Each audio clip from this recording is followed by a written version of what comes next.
Chapter 4. From the Ixopo, the toy train climbs up into other hills, the green rolling hills of Lufafa, Eastfolds, Donnybrook. From Donnybrook, the broad gauge runs to the great valley of the Umkomas. Here the tribes live, and the soil is sick, almost beyond healing. Up out of the valley it climbs, past Himu Himu to Ilanskop, down the long valley of the Umsindusi, past Edendale and the black slums to Peter Maritzburg, the lovely city. Change here to the greatest train of all, the train for Johannesburg. Here is a white man's wonder, a train that has no engine, only an iron cage on its head, taking power from metal ropes stretched out above. Climb up to Hilton and Lyons River, in Balgowan, Rosetta, Moy River, through hills lovely beyond any singing of it. Thunder through the night, over battlefields of long ago. Climb over the Drakensberg, onto the level plains. Wake in the swaying coach to the half-light before the dawn. The engine is steaming again, and there are no more ropes overhead. This is a new country, a strange country, rolling and rolling away, as far as the eye can see. There are new names here, hard names for a Zulu who has been schooled in English, for they are in the language that was called Afrikaans, a language that he had never yet heard spoken. The mines, they cry, the mines, for many of them are going to work in the mines. Are these the mines, those white flat hills in the distance? He can ask safely, for there is no one here who heard him yesterday. That is the rock out of the mines, Umfundis. The gold has been taken out of it. How does the rock come out? We go down and dig it out, Umfundis, and when it is hard to dig, we go away and the white men blow it out with the fire sticks. Then we come back and clear it away. We load it onto the trucks and it goes up in a cage, up a long chimney so long that I cannot say it for you. How long does it go up? It is wound up by a great wheel. Wait, and I shall show you one. He is silent, and his heart beats a little faster with excitement. There's the wheel, Umfundis. There's the wheel.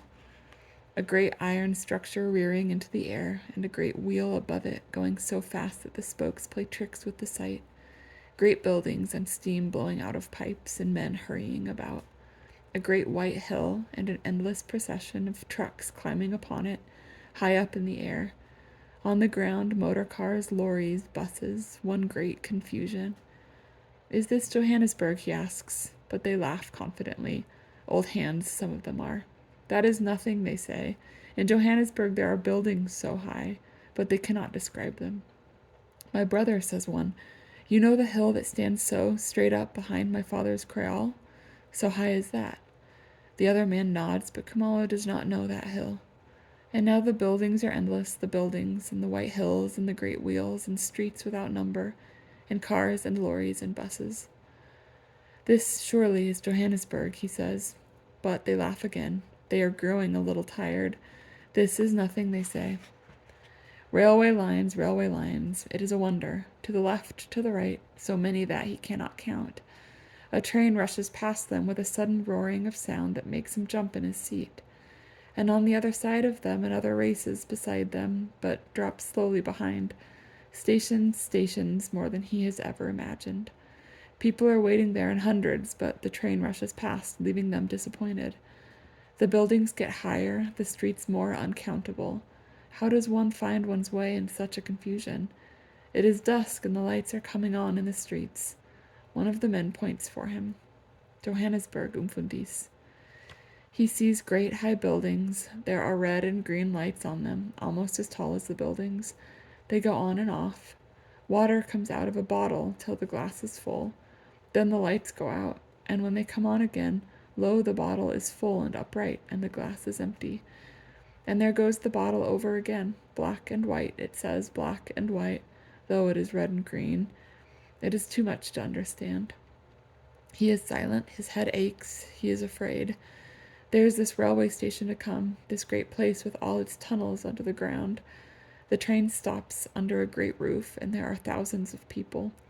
Steps go down into the earth, and here's the tunnel under the ground. Black people, white people, some going, some coming, so many that the tunnel is full. He goes carefully that he may not bump anybody, holding tightly onto his bag. He comes out into a great hall, and the steam goes up the steps, and here he is out in the street. The noise is immense. Cars and buses, one behind the other, more than he has ever imagined. The stream goes over the street, but remembering Impanza's son, he is afraid to follow. Lights change from green to red and back again to green. He has heard that. When it is green, you may go, but when he starts across, a great bus swings across the path. There is some law of it that he does not understand, and he retreats again. He finds himself a place against the wall. He will look as though he's waiting for some purpose. His heart beats like that of a child. There is nothing to do or think to stop it. Tixo, watch over me, he says to himself. Tixo, watch over me. A young man came to him and spoke to him in a language that he did not understand. I do not understand, he said. You are Xhosa, then, Umfundis? A Zulu, he said. Where do you want to go, Umfundis? To Sophia Town, young man. Come with me then, and I shall show you. He was grateful for this kindness, but half of him was afraid. He was glad the young man did not offer to carry his bag, but he spoke courteously, though in a strange Zulu. The lights turned green, and his guide started across the street. Another car swung across the path, but the guide did not falter, and the car came to a stop. It made one feel confidence. He could not follow the turnings that they made under the high buildings, but at last, his arm tired beyond endurance by the bag, they came to a place of many buses. You must stand in the line, Umfundis. Have you your money for the ticket? Quickly, eagerly, as though he must show this young man that he appreciated his kindness, he put down his bag and took out his purse. He was nervous to ask how much it was, and took £1 from the purse. Shall I get your ticket for you, Umfundis? Then you need not lose your place in the line while I go to the ticket office. Thank you, he said. The young man took the £1 and walked a short distance to the corner. As he turned it, Khumalo was afraid.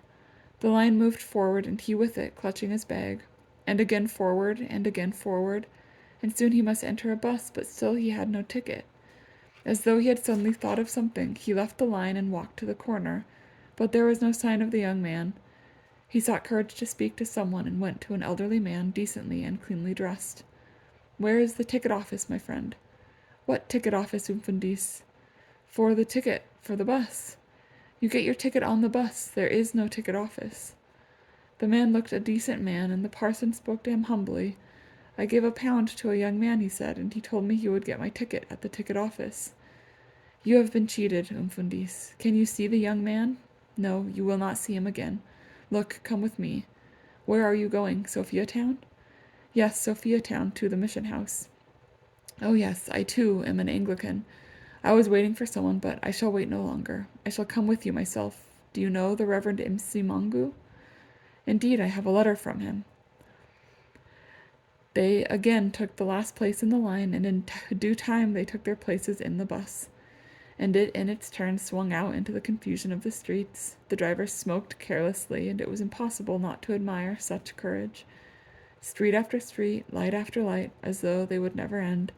At times at such speed that the bus swayed from side to side and the engine roared in the ears.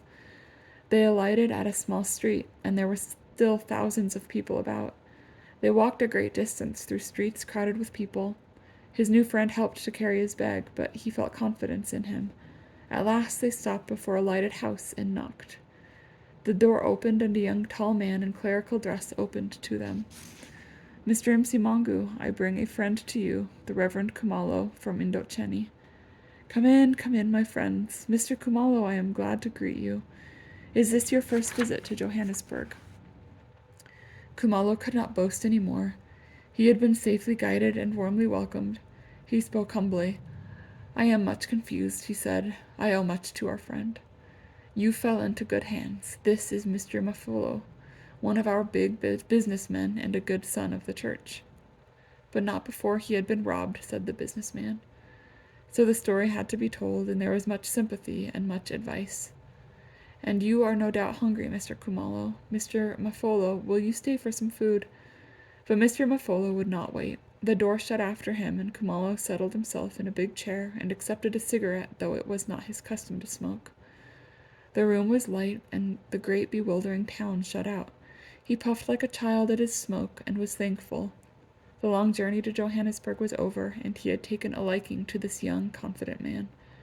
In good time, no doubt, they would come to discuss the reason for this pilgrimage safely at an end. For the moment it was enough to feel welcome and secure.